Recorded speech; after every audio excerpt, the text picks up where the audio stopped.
The winter session of Parliament starting today is expected to be dominated by discussions on the Manipur violence, a pressing issue raised by the opposition alongside with other legislative business.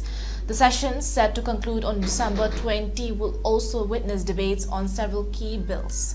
Opposition leaders under the India bloc are strategizing to prioritize the Manipur crisis and allegations of financial misconduct involving the Adani Group.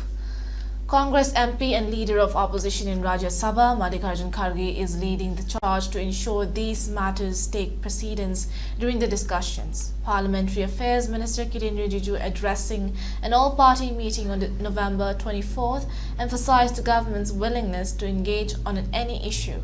"We are ready to discuss any topic. The only request is to ensure the session runs smoothly," he stated, appealing for cooperation across party lines.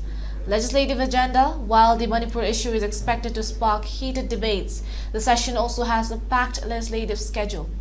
Some key bills listed include Waqf Act Amendment Bill, Disaster Management Amendment Bill, Readjustment of Representation of Scheduled Tribes in Goa Assembly Constituencies Bill, Banking Laws Amendment Bill, Oil Fields Regulation and Development Amendment Bill. Additionally, bills related to shipping, railways and cooperative education will also be introduced.